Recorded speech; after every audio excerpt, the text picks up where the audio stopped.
ಎಲ್ಲ ವೀಕ್ಷಕರಿಗೂ Kannada story channel ಕಡೆಯಿಂದ ನಮಸ್ಕಾರಗಳು. ಬನ್ನಿ ಇವತ್ತಿನ ಕತೆ ಶುರು ಮಾಡೋಣ. ನಿನ್ನ ಹಣೆ ಬರಹ ಕೆಟ್ಟದಾಗಿಲ್ಲ, ಚೆನ್ನಾಗೇ ಇದೆ. ನಿಂದು ಏನೂ ತಪ್ಪಿಲ್ಲ, ನಾನು ಬಿಡಿಸ್ತೀನಿ ನಿನ್ನನ್ನು ಅಂತ ಯಾರೋ ಹೇಳ್ತಾರೆ. ಆ ಮಾತನ್ನು ಕೇಳಿಸ್ಕೊಂಡು 3 ಜನ ಅವರ ಕಡೆ ನೋಡ್ತಾರೆ, ಯಾರು ಅಂತ. ಆರಾಧ್ಯನ ಜೈಲಿನಿಂದ ಬಿಡಿಸಲು ಬಂದಿರುವುದು ಬೇರೆ ಯಾರೂ ಅಲ್ಲ, ಸ್ವತಃ ಸಹನಾಳ ಅಮ್ಮ ನಳಿನಿ. ಅವರನ್ನು ನೋಡಿ ಆರಾಧ್ಯ ಮತ್ತು ರಾಹುಲ್ ಇಬ್ಬರು ಶಾಕ್ ಆಗ್ತಾರೆ. ಇವರು ಇಲ್ಲಿ ಹೇಗೆ ಎಂದು. ರಕ್ಷಕ್ ಮಾತ್ರ ಇವರು ಯಾರು ಎಂದು ರಾಹುಲ್ ಮುಖವನ್ನು ನೋಡ್ತಾನೆ. ಅದನ್ನು ಅರ್ಥ ಮಾಡಿಕೊಂಡವನಂತೆ ರಾಹುಲ್, ಇರು ನಿನಗೆ ಗೊತ್ತಾಗುತ್ತೆ ಎಂದು ಹೇಳಿ ಸಹನಾ ತಾಯಿಗೆ, ಮೇಡಮ್ ನೀವು ಏನು ಇಲ್ಲಿವರೆಗೂ ಬಂದಿದ್ದೀರಾ? ನಿಮ್ಮ ಮಗಳು ಕಳಿಸಿದಳ, ಆರಾಧ್ಯ ಜೈಲಿನಲ್ಲಿ ಇದ್ದಾಳೋ ಇಲ್ಲವೋ ಅಂತ ನೋಡಿಕೊಂಡು ಬನ್ನಿ ಎಂದು. ಸಹನಾ ತಾಯಿ ನಳಿನಿ, ಅಯ್ಯೋ ಇಲ್ಲಪ್ಪ, ಖಂಡಿತ ಇಲ್ಲ. ನನ್ನ ಮಗಳು ಮತ್ತು ನನ್ನ ಗಂಡನಿಂದ ಆರಾಧ್ಯಗೆ ಆಗುತ್ತಿರೋ ಅನ್ಯಾಯದಿಂದ ಅವಳನ್ನು ಹೊರಗೆ ತರಲು ಬಂದೆ. ದಯವಿಟ್ಟು ತಪ್ಪು ತಿಳಿದುಕೊಳ್ಳಬೇಡ. ಅವರಿಬ್ಬರ ಕಡೆಯಿಂದ ಆಗಿರೋ ತಪ್ಪಿಗೆ ಆರಾಧ್ಯ ಹತ್ತಿರ ನಾನು ಕ್ಷಮೆ ಕೇಳಿ ಅವಳನ್ನು ಹೊರಗಡೆ ತರುತ್ತೀನಿ.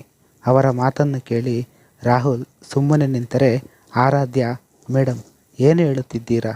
ನನ್ನನ್ನು ಹೊರಗಡೆ ಬಿಡಿಸುತ್ತೀರಾ ಹೇಗೆ? ನಳಿನಿ, ಎಲ್ಲ ಹೇಳ್ತೀನಿ ಆರಾಧ್ಯ.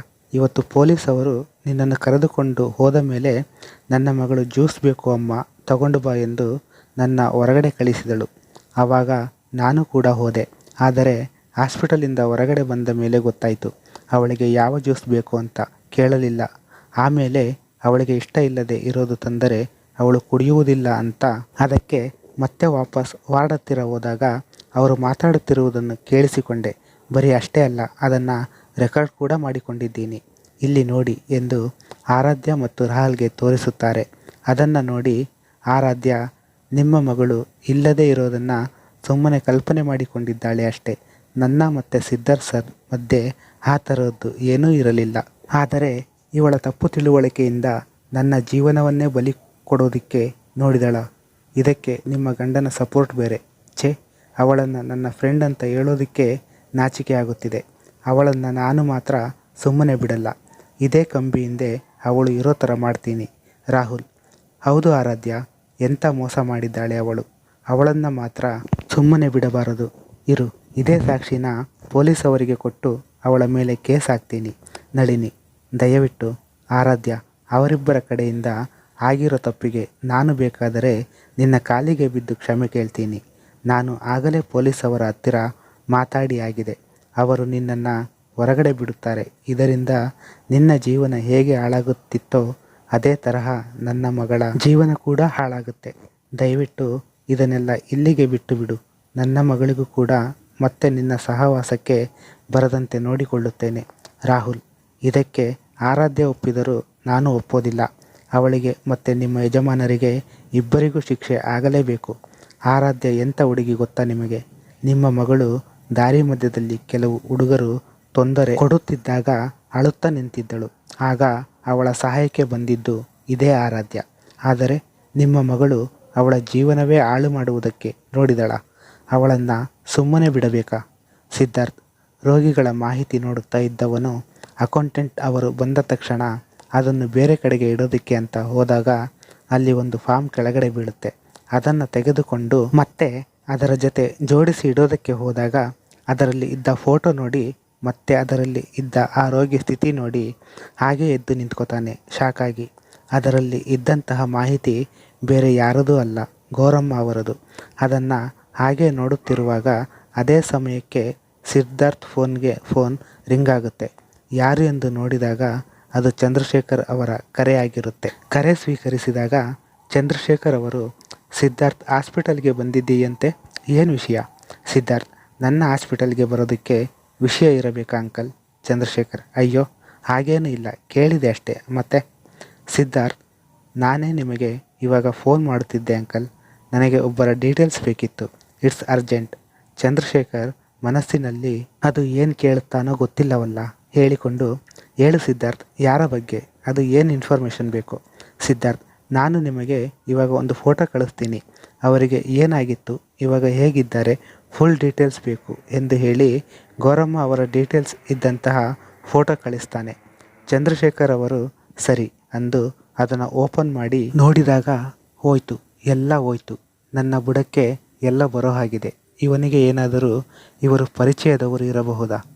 ಏನು ಹೇಳೋದು ಇವನಿಗೆ ಅಂದುಕೊಂಡು ನೋಡೋಣ ಅಂತ ಅಂದುಕೊಳ್ಳುವಷ್ಟರಲ್ಲಿ ಸಿದ್ಧಾರ್ಥಿಂದ ಪುನಃ ಕರೆ ಬರುತ್ತೆ. ಇವರು ಸ್ವೀಕರಿಸಿದ ತಕ್ಷಣ, ಅಂಕಲ್ ಹೇಳಿ, ಅವರಿಗೆ ಏನಾಗಿತ್ತು? ಅವರು ಇವಾಗ ಹೇಗಿದ್ದಾರೆ? ಚಂದ್ರಶೇಖರ್: ಅದು ಸಿದ್ಧಾರ್ಥ್, ಅವರಿಗೆ ಕ್ಯಾನ್ಸರ್ ಲಾಸ್ಟ್ ಸ್ಟೇಜ್ ಇತ್ತು. ಅವರಿಗೆ ಆಪರೇಷನ್ ಮಾಡಿದರೂ ಕೂಡ ಉಳಿದುಕೊಳ್ಳಲಿಲ್ಲ. She is no more.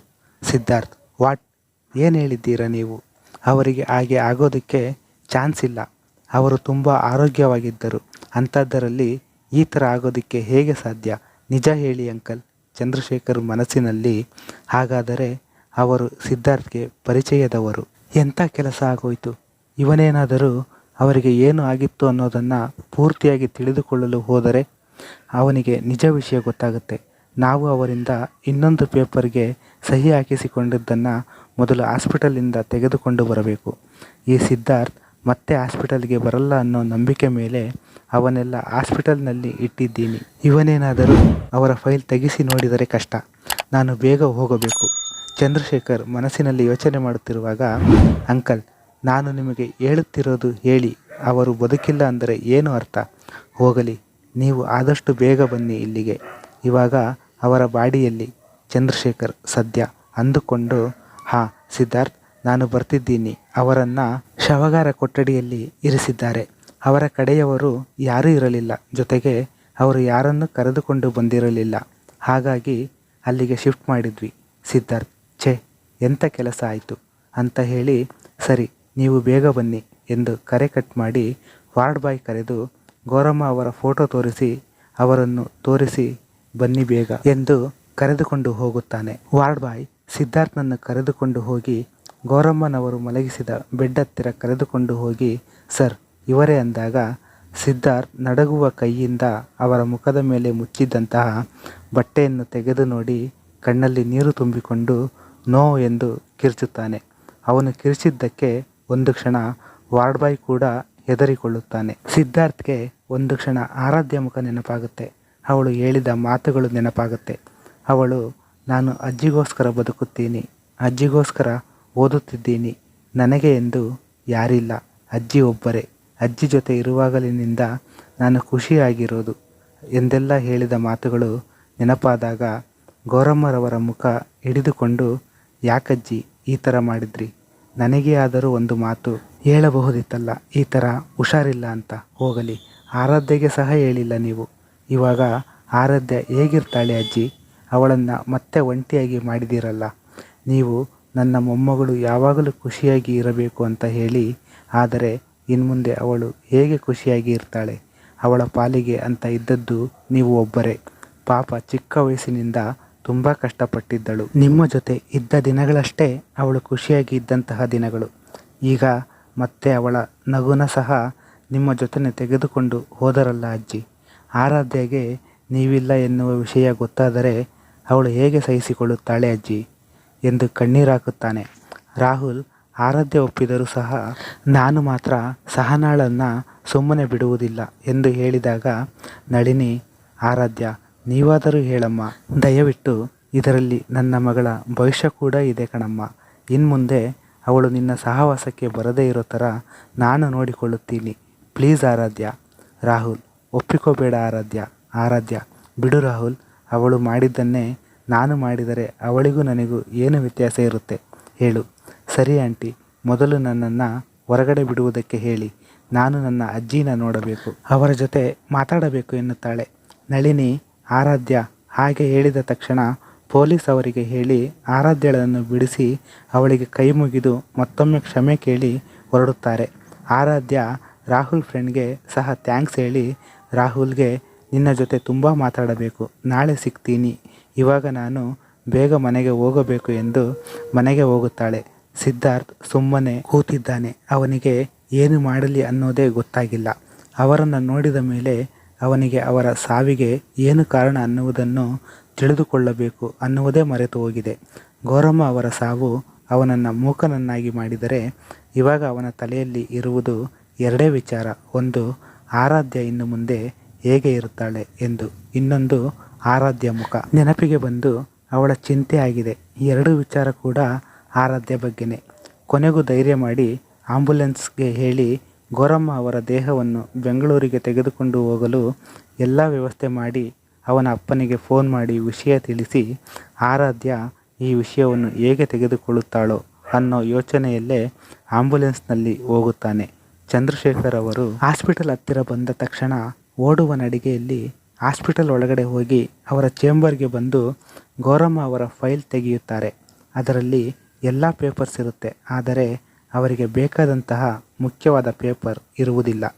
Chandrashekhar ಇಡೀ ಫೈಲ್ಸ್ ಎಲ್ಲನೂ ಕಿತ್ತು ಹುಡುಕುತ್ತಾರೆ, ಆದರೆ ಅದು ಸಿಗುವುದಿಲ್ಲ.